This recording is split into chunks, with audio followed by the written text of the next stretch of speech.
Hello बच्चों, आपका मैं बायोलॉजी मेंटर सराज सर। आप लोगों को मैं वादा किया था, जो कि कल के वीडियो जिसने देखा होगा उसमें मैंने वादा किया था कि आप लोगों के लिए नीट और बीसीसी के लिए, चाहे वो बिहार बोर्ड हो, चाहे वो नीट हो, चाहे बीसीसी हो, उसके लिए मैं बोला था कि तुम लोगों के लिए, आप लोगों के लिए एकदम क्या करेंगे, वीडियो लेक्चर बनाएंगे। और बायो के लिए मैं इतनी गारंटी दे सकता हूँ कि अभी से लगभग अभी नीट का तो फॉर्म आया नहीं है और बीसीसी का भी फॉर्म नहीं आया है, तो ये तो तय है कि लगभग 4-5 महीने आपको प्रिपरेशन का टाइम मिलेंगे। क्योंकि आप 4-5 महीने भी अगर पढ़ लेते हैं तो मैं बता रहा हूँ कि 100 क्वेश्चन आएंगे नीट में, जिसमें से आप 40 से 45 क्वेश्चन सॉल्व कर ही लेंगे बढ़िया से, अगर वीडियो लेक्चर देखते हैं और ध्यानपूर्वक आप नोट्स बनाते हैं और इसके साथ साथ आप घर पे मेहनत करते हैं। और इसके साथ साथ देखो, ऐसा नहीं है कि आप वीडियो लेक्चर देख लेंगे, नोट्स बना लेंगे, रिविजन कर लेंगे तो काम बनने वाला है। इसके साथ साथ और आप लोगों को और भी कुछ करना है। आपको काम ये है कि घर पे जो भी आपके पास बुक है जो कि एनसीईआरटी है, आपको एनसीईआरटी जो भी टॉपिक पढ़ाया जाता है, आप एनसीईआरटी को रीड लगाना है अच्छी तरह से। आप एक पेन ले लेना है और एक हाईलाइट पेन ले लेना है, जो कि लगेगा कि ये पॉइंट मेरे लिए बहुत ज्यादा इंपॉर्टेंट है, तो उस पॉइंट को क्या करना है, नोट डाउन करना है।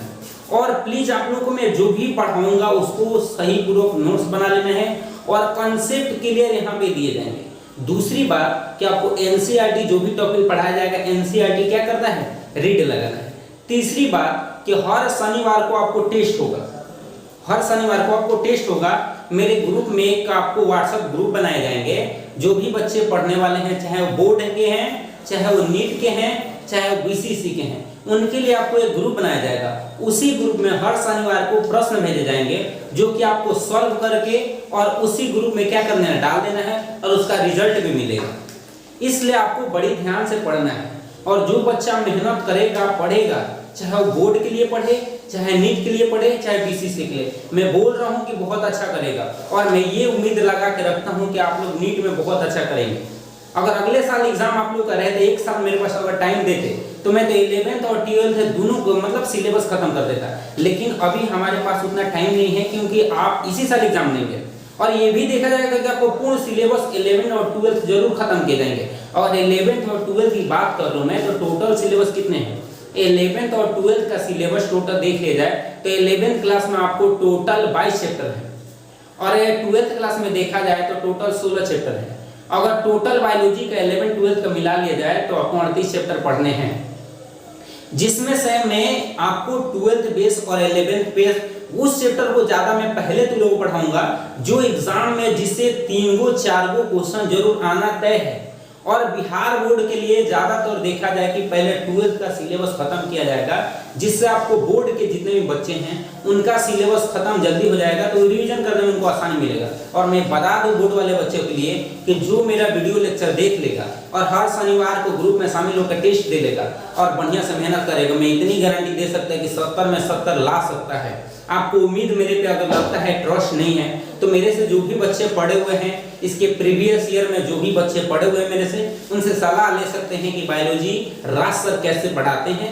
और क्या, आप बिल्कुल सलाह उनसे लीजिए और जानिए कि राज सर कैसे पढ़ाते हैं, और उसके बाद आप मन लगा के पढ़िए। देखो, मेहनत से भागना नहीं, हम लोग को तो मेहनत करना है और मेहनत करेंगे तभी कुछ होगा। तो सबसे पहले मैं बात चर्चा करूंगा कि 12th क्लास का पहले सिलेबस खत्म किया जाएगा। और 12th क्लास का सिलेबस इसलिए पहले खत्म किया जाएगा क्योंकि बोर्ड वाले बच्चे को रिवीजन करने में क्या होगा, आसानी। और उसके तुरंत बाद मैं बोल रहा हूँ ना कि आपको जब तक नीट और बीसीसी का एग्जाम होगा उस समय तक मैं 50 क्वेश्चन लाइक आप लोग को पढ़ा दूंगा। 50 क्वेश्चन आपसे बनेंगे, ये हमारी गारंटी है। बस यही है कि डेली आप लोगों को वीडियो देखना है, एक भी दिन वीडियो मिस नहीं करना है। दूसरी बात कि मैं जो चैप्टर अभी मैं पढ़ा रहा हूँ, कुछ पहले टेक्निकल प्रॉब्लम हो जाने की वजह से बहुत दिनों से वीडियो नहीं आ रहा था, लेकिन अब टेक्निकल प्रॉब्लम सॉल्व हो गए हैं और टेक्निकल प्रॉब्लम सॉल्व हो जाने के कारण आपको डेली वीडियो मिलेंगे। और मैं पढ़ा रहा हूँ जो चैप्टर है, चैप्टर का नाम है लेसन 5, वंशा और वंशागति का सिद्धांत, जिसको बोलते हैं जेनेटिक्स। और जेनेटिक्स जो 5 लेसन है, नीट में देख लिया जाए तो हर साल 4 से 5 प्रश्न इस चैप्टर से तय है आना। 4 से 5 प्रश्न आएंगे ही आएंगे। और बोर्ड की बात कर ली जाए तो एक 5 नंबर का क्वेश्चन इस चैप्टर से रहता ही रहता है। 2 नंबर वाला क्वेश्चन आपको 3 से 4 प्रश्न रहेंगे ही रहेंगे। ऑब्जेक्टिव का देख लिया जाए तो 4, 5, 6, 7 भी हो सकते हैं इस ऑब्जेक्टिव। इसलिए मैं इस चैप्टर को पहले पढ़ा रहा हूँ, क्योंकि आपका जेनेटिक्स अगर खत्म हो जाता है तो बोर्ड में 12-13 नंबर कवर हो जाएंगे। आपको बीसीसी में देख लिया जाए तो उसमें भी आपको 3-4 क्वेश्चन जरूर आता है, जिसमें से आपको 12 नंबर को 3 प्रश्न आते हैं तो 12 नंबर कवर हो जाते हैं। नीट में भी 4 प्रश्न अगर आते हैं तो आपको 16 नंबर कवर हो जाते हैं। इसीलिए मैं इस चैप्टर को देखते हुए पहले इस चैप्टर को मैं पढ़ा रहा हूँ। और इसके पहले मैंने बहुत सारे जेनेटिक्स के बारे में चर्चा कर चुका है। आपने वीडियो जो नहीं देखा है उसमें lecture 1, lecture 2, lecture 3, lecture 4, lecture 5 तक वीडियो गया है। उसको पहले आप देख लेंगे तभी आज का वीडियो समझ में आएगा। और जो बच्चा वो 5 लेक्चर को देख लेगा और इसके बाद ये वीडियो को देखेगा, मैं यकीन करता हूँ उसको कि 1% डाउट नाम का चीज नहीं आएगा। और यही हमको करना है कि डाउट नाम का चीज तुमको आना नहीं चाहिए। और जिस बच्चे का डाउट नहीं आएगा वही बच्चे बेहतर करेंगे। तो आप हमेशा सीखने के लिए आए हैं, हम लोग सीखेंगे। तो हम लोग आज क्या पढ़े थे, हम थोड़ा सा चर्चा कर लेते हैं और उसके बाद से मैं अगले टॉपिक पे आता हूँ। देखो, सबसे पहले हम लोगों ने जाना था कि आनुवंशिक है क्या। तो आनुवंशिकी क्या है? जो एक पीढ़ी से दूसरे पीढ़ी में जो लक्षण जाते हैं उसी के बारे में अध्ययन किया जाता है। उसी को हम लोग क्या कहते हैं? जेनेटिक्स कहते हैं। और उसके बाद जेनेटिक्स के बारे में और कोई जानकारी लिया था। जैसे में जेनेटिक्स के फादर कौन है? तो मेंडल है, ग्रेगर जॉन मेंडल। और प्रायोगिक आनुवंशिकी के फादर कौन है? टी.एच. मॉर्गन। मानव आनुवंशिकी के कौन है? गैरोड है। और सारे जो उसके बारे में हम लोगों ने अध्ययन किया था। उसके बाद हम लोगों ने आनुवंशिकी का प्रकार पढ़ा था। जैसे मैं बात कर लूँ transmission genetics, molecular genetics, population genetics, उसके बाद मैंने बात किया था कि आनुवंशिकी से जुड़ी कुछ महत्वपूर्ण शब्द के बारे में जैसे जाना था। जैसे मैं एलील के शब्द के बारे में जाना था, जीन के बारे में जाना था, जीनोटाइप के बारे में जाना था, फिनोटाइप के बारे में जाना था, एलील के प्रकार जाना था, बहुत सारा चीज जाना था। और उसके बाद तुरंत बाद हम लोग टॉपिक पढ़े थे एक संकर संकरण। पहले तो संकरण पढ़े थे, उसके बाद एक संकर संकरण पढ़े थे। मेंडल मटर के पौधे पे काम काहे किए थे, मटर के पौधे का ही चुनाव क्यों किए थे, मेंडल कैसे सफल हो गए, ये सब जानकारी प्रीवियस लेक्चर में दिया गया है। और हम लोगों ने उसके बाद पढ़ा था मोनोहाइब्रिड क्रॉस, जिसको एक संकर संकरण बोलते हैं। और मोनोहाइब्रिड क्रॉस पढ़ने के बाद उससे जुड़ी कुछ नियम दिए गए हैं। मेंडल ने एक संकर संकरण या मोनोहाइब्रिड क्रॉस से जुड़ी हुई कुछ नियम दिए हैं। उसी नियम पे आज हम लोग क्या करेंगे? चर्चा करेंगे। तो पहले उस लेक्चर को देखिए और ये लेक्चर आप लोग क्या करेंगे? स्टार्ट करेंगे तो बहुत अच्छी तरह से आप लोगों को क्या होगा? समझ में आएगा। तो आज आते हैं हम लोग एक संकर संकरण पर आधारित नियम की क्या करेंगे? चर्चा करेंगे। तो आइए देखते हैं कि एक संकर संकरण पर आधारित 2 नियम है। एक संकर संकरण पर आधारित कितने नियम हैं? 2 है। एक है प्रभाविता का नियम और दूसरे है विसंयोजन का नियम। पहला क्या है? प्रभाविता का नियम, दूसरा विसंयोजन का नियम, जिसको हम लॉ ऑफ डोमिनेंस बोलते हैं पहला, और दूसरा लॉ ऑफ सेग्रीगेशन बोलते हैं। तो हम लोग एक एक करके पढ़ेंगे और ध्यानपूर्वक रहे कि जब तक आपका डाउट क्लियर नहीं हो जाएगा तब तक मैं यहाँ से जाने वाला नहीं हूँ। मैं देख रहा हूँ आपको कि आप बड़े ध्यान से सुन रहे हैं। बाबू बात नहीं करो। देखो वीडियो देख रहे हो, आप वीडियो देखो, मैं तुमको देख रहा हूँ। तुम बात करने लगते हो, इधर उधर देखने लगते हो, दूसरे बात मत सुनो, दूसरे की बात मत सुनो, मेरे बात सुनो। और मेरा बात सुनोगे ना, बोल रहा हूँ ना, हमेशा अच्छा करोगे। तो सुनो, तुम लोग बात कर रहे हैं, हम देख रहे हैं तुमको, हंस रहे थे, हंसा नहीं। देखो, पहला हम लोग पढ़ने जा रहे हैं प्रभाविता का नियम। पहला हम लोग क्या पढ़ेंगे बाबू? प्रभाविता का नियम। तो 1 नंबर आप लोग को हेडिंग दे देना है, जिसमें क्या है? प्रभाविता का नियम। प्रभाविता का नियम। तो प्रभाविता का नियम क्या कहता है बाबू? सबसे पहले पॉइंट नंबर 1 आपको जान लेना है कि प्रभाविता का नियम केवल F1 पीढ़ी पे लागू होता है। केवल किस पीढ़ी पे लागू होता है? F1। ये क्वेश्चन बहुत बार पूछा गया है कि प्रभाविता का नियम जो है वो किस पर लागू होता है? तो केवल F1 पीढ़ी पे लागू होता है। प्रभाविता का नियम किस पर लागू होता है? केवल F1 पीढ़ी पे लागू होता है, बकिया F2 पे लागू नहीं होता है। दूसरी बात, मेंडल बताए थे क्या? मेंडल के अगर एक संकर संकरण हम लोग पढ़े थे, उसमें मेंडल बताए थे कि देखिए, आपको मेंडल के लक्षणों को लेकर हम क्या कराते हैं? संकरण कराते हैं, जिसमें हम क्या लेते हैं? जैसे मैं मान लूं कि उन्होंने क्या लिया था? लंबा लिया था और किसको लिया था? बौना लिया था। मेंडल एक संकर संकरण कराए थे, जिसमें लंबा को उन्होंने क्या माना था? कैपिटल टी, और बौना को क्या? Small T. यहां से देखेंगे कि यहां से गेमिट क्या बनेगा? टी, और यहां से गेमिट क्या बनेगा? टी। मतलब इसको संकरण कराना है तो यहाँ से गेमिट तैयार होंगे। अरे लैंगिक जनन कराते हैं तो उसमें जो भी गुणसूत्र रहता है वो आधा होता है कि नहीं होता है, बताओ तो लोग। युग्मक बनता तो आगे नहीं होता है, अरे भाई आधा होता है कि नहीं, काहे नहीं बोल रहे हो, होता है ना। वही बात मैं यहाँ बोल रहा हूँ कि जो भी ये मान लो कि गुणसूत्र है, अब ये मान लो कि लैंगिक जनन करना है तो आधा होगा कि नहीं होगा, होगा कि नहीं होगा, आधा होगा ना। तो देखो भाई यहाँ से एक पी निकल गया है, ये युग्मक बन गया, यहाँ से भी क्या बन गया है, युग्मक। अब इन दोनों के बीच हम क्या कराएंगे, संकरण कराएंगे। ये क्या बन के बाबू बना है, युग्मक। अब इन दोनों को भी संकरण कराएंगे तो क्या मिलेगा, कैपिटल टी और स्मॉल टी। क्या मिलेगा, कैपिटल टी स्मॉल टी। और ये क्या चीज से शुरुआत किया है, कैपिटल से, इसीलिए इसका नाम क्या होगा, लंबा। इसका नाम क्या होगा, लंबा। ये कैपिटल से शुरुआत है इसीलिए इसका नाम क्या होगा, लंबा। और हम जानते हैं कि इसको बोलते हैं प्रभावी, लंबा वाला को क्या बोलते हैं, प्रभावी, और इसको बोलते हैं अप्रभावी। आप देखो बाबू इसका नाम क्या पड़ जाएगा, शंकर लंबा। क्या नाम पड़ेगा, नाम शंकर लंबा। शंकर लंबा नाम इसलिए पड़ा क्योंकि देखो क्या चीज से शुरुआत है, कैपिटल से।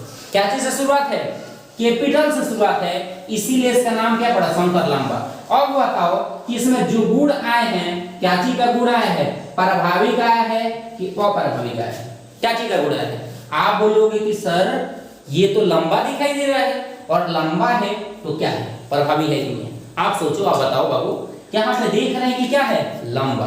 और जब लंबा है तो ये क्या है, प्रभावी। तो मेंडल यही बताना चाहते थे, उन्होंने प्रभाविता का नियम में बताया था कि ये केवल किस पे लागू होगा, F1 पीढ़ी पे। और दूसरी बात उन्होंने क्या बताया था, ध्यान सुनिएगा।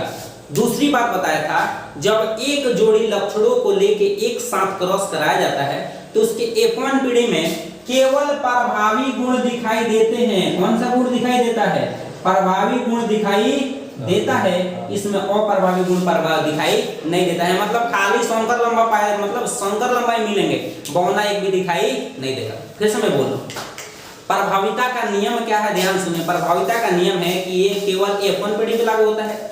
दूसरी बात, जब हम एक जोड़ी लक्षणों को एक साथ लेकर संकरण कराया जाता है तो F1 पीढ़ी में केवल प्रभावी लक्षण उत्पन्न होता है, अप्रभावी लक्षण उत्पन्न नहीं होता। अरे बाबू देखो ना, यहाँ पे देखो, यहाँ पे खाली क्या उत्पन्न हुआ है, प्रभावी गुण, अप्रभावी यहाँ पे दिखाई नहीं देता है। बताओ इसके सिवाय और कोई गेमिट यहाँ पे मिलने वाला है, यहाँ पे और कोई युग्मक मिलने वाला है, अरे बोलो, यहाँ पे कोई और युग्मक मिलेगा, बिल्कुल नहीं मिलेगा। इसका मतलब कहने का मतलब खाली क्या गुण दिखाई दे रहा है, प्रभावी और अप्रभावी गुण नहीं दिखा रहा है। समझ में आ रहा है कि नहीं आप लोगों को। मैं फिर से मैं बोल रहा हूँ कि प्रभाविता का नियम क्या है, F1 पीढ़ी पे लागू होता है। दूसरी बात, प्रभाविता का नियम क्या कहता है, जब हम क्या करते हैं, एक जोड़ी लक्षणों को लेकर एक साथ क्रॉस कराया जाता है तो F1 पीढ़ी में केवल प्रभावी लक्षण दिखाई देता है, अप्रभावी लक्षण दिखाई नहीं देता है। बस इतना ही, दैट्स इट, और कुछ नहीं। इतनी ही बातें आपको प्रभाविता का नियम में याद रखना है। एग्जाम में आप देख लीजिए कैसे प्रश्न आते हैं। तो एग्जाम में पूछेगा कि प्रभाविता का नियम किस पे लागू होता है, तो केवल F1 पीढ़ी पे। दूसरा प्रश्न पूछेगा कि प्रभाविता का नियम जो है, प्रभाविता का नियम जो है वो F1 पीढ़ी में क्या उत्पन्न कराता है, तो केवल प्रभावी लक्षण और प्रभावी लक्षण उत्पन्न नहीं होता है। और बिहार बोर्ड में कैसे प्रश्न पूछता है, प्रभाविता के नियम से आप क्या समझते हैं। बिहार बोर्ड में क्या पूछता है, प्रभाविता के नियम से आप क्या समझते हैं। अब हम लोग दूसरा पढ़ेंगे क्या चीज, ये प्रभाविता का नियम हमें यकीन है कि आप लोग अच्छी तरह समझ गए होंगे। अब आते हैं दूसरा नियम पे, जिसमें दिया है बी संयोजन का नियम। दूसरा क्या दिया बाबू, बी संयोजन का नियम। हम लोग क्या, तो बाबू देखो हम लोग क्या करेंगे, दूसरा पढ़ेंगे जिसमें दिया है बी संयोजन का नियम। अब देखो बी संयोजन के नियम का दो और नाम है जो बिहार बोर्ड में 2021 में और 2020 में ये प्रश्न आए हुए थे। पूछ देता है कि बी संयोजन का दूसरा नाम क्या है, बी संयोजन नियम का दूसरा नाम क्या है। तो देखो बाबू, बी संयोजन का दूसरा नाम याद रखना है, पृथक्करण का नियम। दूसरा नाम क्या है, पृथक्करण का नियम। तीसरा नाम क्या है, युग्मक के शुद्धता का नियम। क्यों है ये नाम, क्यों पड़ा है, मैं अभी चर्चा करते हैं, लेकिन अभी के लिए तुम लोग नोट डाउन कर लो पहला पॉइंट में कि बी संयोजन के नियम का दूसरा नाम क्या है, पृथक्करण का नियम। तीसरा नाम क्या है, युग्मक के शुद्धता का नियम। अब देखो आपको तीसरा पॉइंट नोट डाउन पहले करना है। पहले क्या कर लेना है, नोट डाउन, जो मैं बोल रहा हूं उसको नोट डाउन कर लो। तो अच्छी तरह से मैं क्या करता हूं, समझाता हूं। उन्होंने क्या बताया था, मेंडल बताए थे कि बी संयोजन के नियम में क्या होता है, जब हम एक जोड़ी लक्षणों को लेके एक साथ क्रॉस कराया जाता है। जब एक जोड़ी लक्षणों को एक साथ लेके क्रॉस कराया जाता है तो एक जोड़ी जो एलील होते हैं वो आपस में सम्मिश्रित नहीं होते हैं, वह युग्मक बनते समय आधे आधे भाग उसका अलग अलग युग्मक में चले जाते हैं। बात समझ में आई? आप नोट डाउन कर लिए? आइए हम समझते हैं तो क्या है। देखिए मेंडल ने प्रयोग कर रहे थे तो उन्होंने लंबा लिया था और किसको लिया था? बोना को लिया था। और ये लंबा को क्या माना था? कैपिटल टी, और इसको क्या माना था? Small T. हमने अभी बोला था कि जब भी लैंगिक जनन कराना होता है तो उसका क्या होता है? उससे क्या बनता है? युग्मक। यहां से देखेंगे तो युग्मक कितने तैयार होंगे? 2। कितने तैयार होंगे? 2। एक ये और एक ये। इसमें देखा जाए तो इसमें भी कितने? 2 युग्मक प्राप्त होंगे। अब बताइए, एक चीज है, मान के चलते कि मार्कर कितना है? 1। अभी मार्कर कितना है? 1। अभी मैं इसको तोड़ दूं तो ये 2 को बन गया है, लेकिन क्या ये 2 बना है, लेकिन क्या बता सकते हैं कि ये बराबर बराबर हिस्सों में टूटा हुआ है? आप बोलेंगे कि नहीं सर, ये तो बराबर हिस्सों में नहीं टूटा हुआ है, ये बेईमानी कर लिया, चोर है। ये क्या है? बेईमानी कर लिया, ये ज्यादा ले लिया है और हमको कम दिया है। हम जाके घर को आएंगे, पापा से कहेंगे। बड़ी हंसी आ रहा है आप लोगों को? हंसी आ रहा है? अब पढ़ो, हंसो नहीं। देखो बहुत हंसी आ रहा है। देखो मैंने बता रहा है क्या कि लंबा लिया है बोना। मैं फिर से बोल रहा हूं, ध्यान से सुनना। 20 संयोजन का नियम हमें क्या कहता है? 20 संयोजन का नियम ये कहता है कि जब भी युग्मक बनता है, आप लोग बताओ कि जब भी हम लोग लैंगिक जनन तो लोग पढ़ा होगा, लैंगिक जनन हम कराते हैं तो 46 गुणसूत्र रहते हैं, तो पहले युग्मक बनता है तो कितना हो जाता है? 23 आधा आधा अलग हो जाते हैं कि नहीं? 23 बराबर बराबर। इसमें भी सेम प्रोसेस हो रहा है कि जब भी युग्मक बनाना रहता है ना तो एकदम सिंपल, आधा इधर और आधा इधर, आधा इधर और आधा इधर। इसमें भी 2 युग्मक बनाना है तो आधा इधर और आधा इधर। मतलब ये कहना ये चाह रहा है कि जब भी युग्मक बनेगा तो एलील जो भी एलील जोड़े में है वो आधा आधा भाग क्या हो जाएगा? अलग अलग हो जाएगा। जैसे इस नियम को समझिए, यह नियम हमें कहता है कि जब एक जोड़ी लक्षणों को एक साथ लेकर क्रॉस कराया जाता है तो जो भी एक जोड़ी एलील होते हैं वो आपस में सम्मिश्रित नहीं होते हैं। जब भी युग्मक बनता है तो उसके आधे आधे भाग अलग अलग युग्मक में चले जाते हैं। बताओ ये दोनों एक साथ है, ये यहाँ से युग्मक जब भी बनेगा तो ये आपस में मिले हुए हैं, आपस में मिल नहीं रहा है। ये आधे आधे भाग, इसका आधा भाग इधर, आधा भाग इधर, अच्छे पूरा आधे आधे भाग क्या हो जाते हैं? अलग। इसमें भी देखो आधे आधे भाग क्या होते हैं? अलग। ये नियम समझ में आपको आया? तो दोनों नियम अच्छी तरह से याद रखना है। इसमें क्या पूछता है एग्जाम में? तो पहले पूछता है कि पृथक्करण कर। देखो इसको क्यों बोला? मैंने बोला था क्या? 20 संयोजन का नियम। आप लोगों ने संयोजन का मतलब होता है क्या? जुड़ना। संयोजन का मतलब क्या होता है बाबू? जुड़ना। आप लोग पढ़े 10th क्लास में पढ़ा होगा, रासायनिक अभिक्रिया करके एक चैप्टर है जिसमें आप लोगों ने पढ़ा होगा कि संयोजन का मतलब आपस में जुड़ना। लेकिन 20 संयोजन का मतलब क्या होता है? टूटना। 20 संयोजन का मतलब क्या है? टूटना। यहाँ पे देखो एक साथ एलील था, एक जोड़ा, यहाँ पे भी एक जोड़ा था, लेकिन यहाँ पे टूट टूट के आधे आधे भाग क्या हो गए हैं? अलग हो गए हैं। इसीलिए इसका नाम क्या पड़ा है? 20 संयोजन का नियम। दूसरा आते हैं पृथक्करण का नियम। इसका क्यों पड़ा है बाबू? पृथक्करण का भी मतलब क्या होता है? अरे टूटना भाई। पृथक्करण का मतलब क्या हो गया? टूटना। तो यहाँ टूटना है, पृथक्करित होता है। पृथक्करित, पृथक्करण मतलब पृथक्करित होना, आधा आधा भाग टूटना, वही है ना। यहाँ पे देख रहे हैं युग्मक की शुद्धता। बाबू बेईमानी यहाँ पे नहीं हुआ। मतलब कहने का मतलब यह है इन दोनों में बेईमानी हो रहा है। मतलब ये देखा जाए तो बड़ी ये जो दिखाई दे रहा है ना, ये बहुत बेईमान है, बहुत ढेर ले लिया, हमको कम दिया है, ये बेईमानी कर रहा है। लेकिन यहाँ पे कोई बेईमानी नहीं हो रहा, आधा आधा भाग एकदम शुद्ध युग्मक में जा रहा है। इसीलिए युग्मक की शुद्धता का नियम, मतलब युग्मक बनेगा ना तो यहाँ से शुद्ध आधा इधर आधा इधर, आधा इधर आधा इधर। ऐसा नहीं हो सकता कि बेईमानी कर लेगा भाई 1.5 गो हो ये गो, ऐसा नहीं हो सकता है। बात समझ आ रही है? एकदम बेईमानी होगा। इसीलिए युग्मक की शुद्धता का नियम इसको क्या कहते हैं? इससे एग्जाम में प्रश्न कैसे आते हैं तो सुन लीजिए। पूछता है युग्मक की शुद्धता का नियम का दूसरा नाम क्या है? तो 20 संयोजन का नियम ऑप्शन में रहेगा। आ रहा समझ में? या पूछ देगा 20 संयोजन का दूसरा नाम क्या है, तो आपको बताना है। और क्या आपको बिहार बोर्ड में पूछता कैसा और प्रश्न कि 20 संयोजन के नियम से आप क्या समझते हैं? बिहार नीट में कैसे प्रश्न पूछा गया है? नीट में प्रश्न पूछा गया है कि जो भी एलील होते हैं, जब एक जोड़ी लक्षणों के एक साथ क्रॉस लेके कराया जाता है तो जो भी एलील होते हैं वो अलग अलग, उसका आधा आधा भाग अलग अलग चला जाता है, वो किस नियम के अनुसार? तो याद रखना 20 संयोजन के नियम के अनुसार। अब देखो बिहार बोर्ड में एक फेमस क्वेश्चन है जो कि पूछता है कि मोनोहाइब्रिड क्रॉस या एक संकर संकरण पर आधारित नियमों की विवेचना करें। तो जब एक संकर संकरण पर आधारित नियमों की विवेचना करने के लिए आएगा तो दोनों नियम लिखना है, प्रभाविता का नियम किसे कहते हैं और दूसरा विसंयोजन का नियम किसे कहते हैं, दोनों के बारे में जिक्र करना है। अगर पूछेगा प्रभाविता का नियम से तो प्रभाविता का केवल नियम लिखना है, विसंयोजन का नियम पूछता है तो केवल विसंयोजन का नियम लिखना है। लेकिन एक संकर संकरण पर आधारित नियम बोल देगा तो ये दोनों नियम लिखना है। इसके आगे हम लोग चर्चा करेंगे डाइहाइब्रिड क्रॉस। इसके बाद हम लोग क्या करने वाले बाबू, डाइहाइब्रिड क्रॉस के बारे में चर्चा करेंगे जो कि अगले क्लास में करेंगे। और आप लोग सही पूर्वक आज से मेहनत करिए क्योंकि अब लंबा एक घंटा का लेक्चर तो लोगों को मिलने वाला है और एक घंटा तो लोगों को देखना है। बस यही है कि मैं आज तो क्लास स्टार्ट की हूँ और आज से रुकना नहीं है। जब तक हम जीतेंगे नहीं तब तक रुकेंगे नहीं। हमें जीतना है, हमें मंजिल तक पहुंचना है, उसके लिए कोई भी ताकत हमको रोक नहीं पाएगी और जो रोकने आएगा उसे हम टोक देंगे भाई, छोड़ेंगे नहीं उसको। हम इसको नहीं होता है झुकेंगे नहीं साला। एक आया ना पुष्पाराज, झुकेंगे नहीं। हम भी जब तक जीतेंगे नहीं ना तब तक झुकेंगे नहीं और हमें झुकना भी नहीं है। बस अपने मेहनत करते रहना है और इसी के साथ मैं चाहूँगा कि आप मेहनत करोगे और हमें ट्रस्ट है कि वीडियो बहुत अच्छे से देखा होगा। और ये जब तक समझ में नहीं आया बार बार इस वीडियो को देखिए। इसके लिए आप अच्छे ग्रुप नोट्स बनाएंगे, रिवीजन करेंगे और आप जाके घर पे एनसीईआरटी में जो भी प्रभाविता का नियम है उसको पढ़ना है, विसंयोजन का नियम ये है उसको पढ़ना है। इसके आगे हम लोग मिलते हैं कल। Meet you tomorrow guys. जय हिंद, थैंक यू। हमारे वीडियो को लाइक करेंगे, चैनल को सब्सक्राइब करेंगे और शेयर भी करेंगे। आप लोगों का सपोर्ट ही हमारा, आप जानते हैं, अब कुछ कहना नहीं चाहेंगे। चलिए दोस्तों, जय।